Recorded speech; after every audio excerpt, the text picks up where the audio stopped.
Bonjour et bienvenue dans cette nouvelle vidéo. Alors aujourd'hui je vous propose de faire une vidéo que j'ai déjà faite plusieurs fois, donc c'est un peu la suite de la série, mais pour autant elle n'a jamais vraiment rien à voir avec la précédente parce qu'il s'agit de ma série de vidéos sur les bêtises plantes. Je trouve ça cool de pouvoir vous proposer des vidéos comme ça où on voit ensemble que tout le monde peut faire des erreurs avec les plantes. Alors celui-ci il est un peu particulier parce que pour le coup j'ai pas réellement tuer de plantes, même s'il y en a qui sont dans des niveaux un peu en dessous et des états de santé un peu moins bons auxquels moi je m'attendais au printemps. Mais on n'est pas en mode j'ai tué ces plantes-là, elles vont pas repartir et je sais pas comment faire. On est plutôt sur il y en a qui sont en sauvetage, il y en a qui sont en mode je sais pas trop si elles vont repartir et pour autant ça fait un moment qu'elles sont comme ça donc j'ai pas forcément de large espoir sur leur santé. Mais bon, bref, on va y aller. Je pense qu'on va faire par celle qui est visuellement le plus en santé et on va descendre au fur et à mesure. De toute façon j'en ai pas beaucoup, j'en ai 4.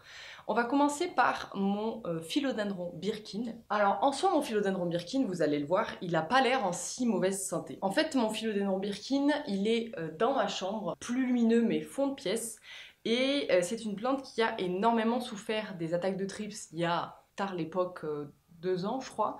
Et depuis, il a une espèce de croissance moyenne, pas bonne, ou alors c'est comme ça qu'il évolue en permanence et j'avais jamais capté qu'il avait réellement des feuilles qui pouvaient changer de couleur en permanence, changer de forme. Enfin, moi je pense que ça relate de quelque chose qui ne lui va pas. Donc mon philodendron Birkin, il a une forme qui est un peu inopinée. Bon alors il y a 3 pieds dedans, donc il a plein de feuilles, mais il a plein de feuilles abîmées ou moches. Il a surtout pas mal de départs de feuilles qui sont un peu bizarres, crochu, pas beau. Et il a surtout parfois des feuilles qui sont très recroquevillées, comme si ça manquait de quelque chose.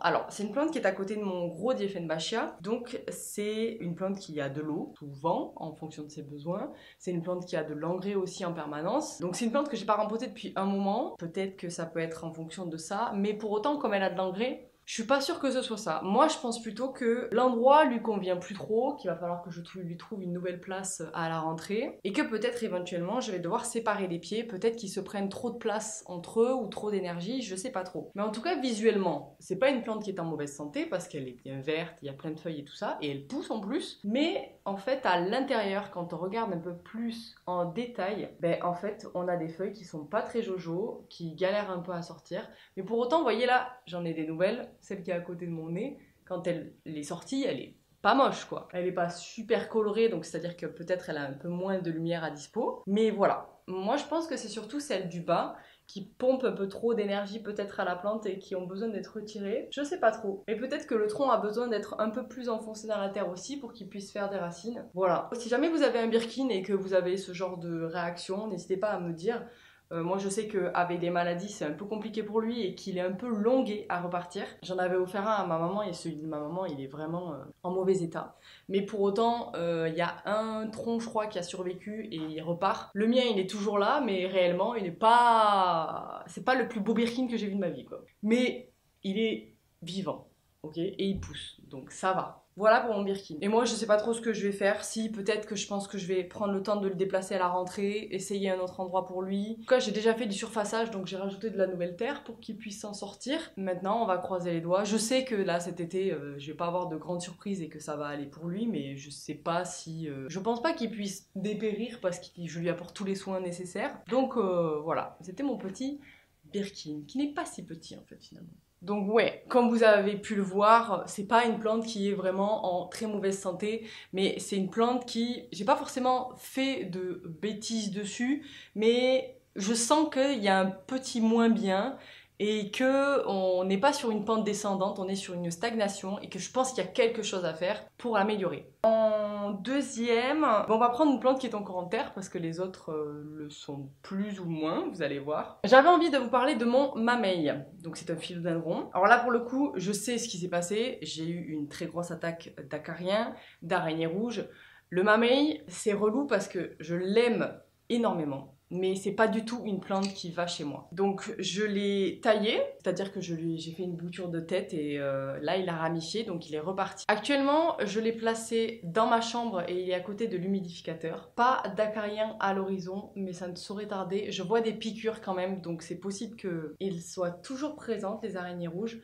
Je pense que c'est une plante qui à terme ne vivra plus chez moi en attendant que je déménage parce que vraiment je l'aime beaucoup, mais je l'aime quand elle ne souffre pas. Et là, le tronc il est déséquilibré, même si j'ai une feuille et qu'elle est visuellement en bonne santé. C'est une plante qui va pas chez moi au niveau de l'hygrométrie, c'est pas pour elle. J'ai ma petite bouture qui est là. Je vous l'ai montré d'ailleurs dans ma vidéo précédente. Elle a eu des acariens, elle aussi, c'est insupportable. Donc à ma rentrée, donc quand je rentre de vacances, je vais venir rajouter ma bouture à ce pot et je pense que je l'amènerai à une copine pour qu'elle s'en occupe en attendant que moi je change d'habitat. Que réellement je l'aime, mais je l'aime pas chez moi parce qu'elle est pas bien et qu'elle est pas belle quoi. Donc là, certes, ça va, mais j'ai peur qu'en rentrant de vacances, je retrouve encore des acariens dessus et que ça m'agace. Alors que j'aime beaucoup, beaucoup cette plante. Visuellement, je l'adore. Ses feuilles, c'est une beauté, je trouve. Mais voilà. C'est pas que c'est une bêtise, c'est juste qu'en fait, je la vois se faire attaquer et dépérir au fur et à mesure du temps et c'est pas du tout ce que je veux pour mes plantes. Donc, ok pour celle-ci. Donc voilà, vous voyez, c'est un bêtise plante, mais tout doux, pas radical. J'ai pas tué des plantes encore. Mais j'essaye de les sauver. On est sur des sauvetages en fait de plantes. Ensuite, alors je vais vous montrer. Vous avez pu le voir dans un vlog. Alors ça date, je crois, ça fait au moins un mois que j'ai vlogué cette action. J'ai complètement détruit, littéralement découpé, réduit à néant mon Hoya australis. Et là, je me retrouve avec que des tiges et des racines. Alors c'est pas vrai parce que j'ai les feuilles avec, j'ai mis de l'eau partout. Voici ma touffe de Hoya australis. Vous pouvez voir les racines ici. Ce qui s'est passé, et bien en fait j'en ai aucune idée. En fait j'ai pas du tout compris, je le voyais dépérir, ça c'est sûr. Mais par contre je voyais pas de maladie. Et encore aujourd'hui, je ne vois toujours pas de maladie. Mais c'est une plante qui, je l'avais rempotée d'ailleurs, au fur et à mesure du temps. Alors, je sais pas trop si c'est l'arrosage qui a été mal géré ou quoi. La vérité, j'ai pas compris. Donc, ce que j'ai fait, c'est j'ai attendu au dernier moment pour voir si toute seule, elle arrivait à repartir. Ça n'a pas marché. Donc ce que j'ai fait, c'est que je l'ai taillé en 1000 morceaux. Et là, j'en suis à avoir plein de racines et plein de tiges prêtes à être replantées. Donc ça aussi, je le ferai à mon retour de vacances. Je suis contente parce que ça a pris. Et en même temps, j'avais pas forcément peur que ça ne prenne pas. Parce que les Hoya, ça prend très bien en eau. Mais j'ai pas compris ce qui s'est passé et ça m'embête un peu. Parce qu'en fait, pas avoir d'explication, ça veut dire potentiellement refaire la même erreur. La seule chose que je peux vous dire, si jamais vous avez Hoya chez vous et que vous savez un petit peu comment ça réagit, c'est que, alors c'était une plante qui était enroulée, donc elle avait une forme. Ça, je me suis dit que ça pouvait éventuellement fragiliser la tige. C'est une plante qui n'avait pas d'humidificateur à côté, mais était un peu plus loin que certaines de mes Hoya qui vivent très bien la chaleur. Donc je pense pas que ce soit la chaleur. Au niveau de l'humidité, je la pulvérisais, mais pas tant que ça. Mais en fait, j'ai eu l'impression qu'elle manquait de nutriments. Et pourtant, je l'avais rempotée. Du coup, c'était pas logique dans mes actions, on va dire. En tout cas, c'est pas le diagnostic qui me convient. Donc voilà, je sais pas si vous, ça vous est déjà arrivé. Donc là, la seule chose que je vois, c'est qu'il y a même des tiges qui repartent, ça va. Mais les grosses feuilles de base, elles commencent à tomber. Peut-être un échec au niveau de l'arrosage, des racines, le substrat qui n'allait pas. Je ne sais pas, mais il y a eu quelque chose qui n'allait plus à un moment. Et elle a dépéri au fur et à mesure. Les feuilles tombaient, ouais. Les feuilles jaunissaient et tombaient alors que vraiment le substrat n'était pas mouillé. Donc ça restera un mystère et elle repartira en terre et on verra. Peut-être que je ferai un petit peu plus attention au substrat, mais en même temps il était drainant, peut-être que je le ferai plus drainant, on verra. Mais voilà où on est une plante qui n'a plus de terre finalement et elle est en sauvetage, en bouturage, donc ça va, mais ça pourrait aller mieux quoi. Voilà, et pour terminer, je vous propose de voir la plante qui a le moins de visage. Et en fait, elle a plus de visage. Elle ressemble à un petit point de la terre qui potentiellement ressortira un jour. Voici mon Alocasia cuprea. À la base, c'était un sauvetage. C'était une petite plante qui était pas bien. Et moi, je l'ai récupérée pour pouvoir l'aider à repartir. Donc, elle avait des feuilles à un moment. C'est-à-dire que je ne l'ai pas toujours eu comme ça. Mais il y a eu un moment où on a basculé du côté obscur. Et réellement, en fait, comme j'ai vu une petite feuille sortir, je me suis dit que ça va. Tu vois, elle a une petite feuille, donc je pense que le rhizome est sain. La tige principale, elle galère un peu à repartir. Et en même temps, au vu de la chaleur qu'il fait, je me dis c'est pas plus mal si elle prend son temps pour partir. Elle est près de l'humidificateur, je l'arrose aussi. J'avais oublié de l'arroser, je crois. En fait, elle était derrière des pots. Ça aussi, ça arrive quand t'as beaucoup de plantes. Elle était cachée derrière des pots. Je la voyais, mais je la voyais pas. Et en même temps, j'avais un peu envie qu'elle me prouve qu'elle veut vraiment être à la maison, sortir de son rhizome, ce qui n'a pas vraiment été le cas. Je l'ai un peu oublié, j'avoue, et là je l'ai mise devant justement pour la remettre un peu à un niveau où je pouvais regarder et voir sa tête. On est sur un départ ou un renouveau, un redépart. Je pense que ça va le faire, hein. Je pense que ça va repartir, mais peut-être qu'elle attendra qu'il fasse moins chaud pour ressortir. Je sais pas trop. En tout cas, le bébé est là. J'ai un petit rhizome qui sort, donc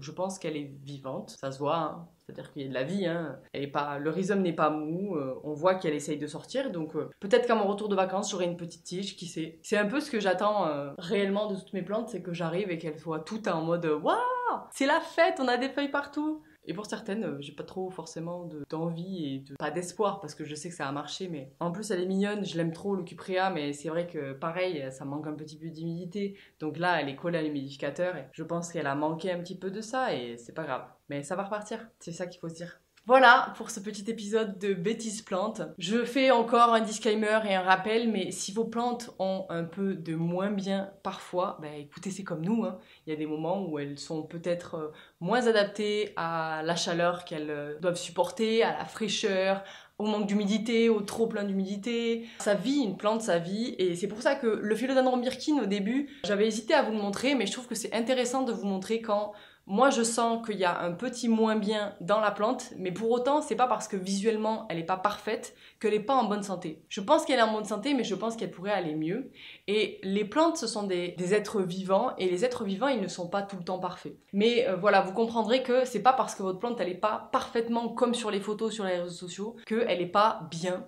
Parfois elle a juste une forme différente parce qu'elle évolue différemment chez vous, et que parfois il faut leur laisser le temps de s'adapter, de repartir, d'avoir un petit mou, et puis hop, de repartir au moment où là elles se sentiront mieux. Merci d'avoir regardé cette vidéo. N'hésitez pas à me partager si vous aussi vous avez des plantes qui ont des un peu moins bien mood en ce moment, ou si peut-être vous avez fait une bêtise à un moment. Là moi c'est une succession de mauvaises actions de ma part et de la météo qui a fait que je me retrouve avec des plantes dans cet état-là. Plus je regarde autour de moi, plus je me rends compte que ça va. Je pense que la pire en termes d'état, c'est vraiment cette petite plante. Et après, j'ai des petites boutures qui stagnent forcément, mais ça va, je suis plutôt contente de tout ce qui se passe. Ça va pour cet été, j'ai pas eu de grosses attaques de trips, amen. Merci d'avoir regardé cette vidéo et on se dit à la prochaine pour une nouvelle.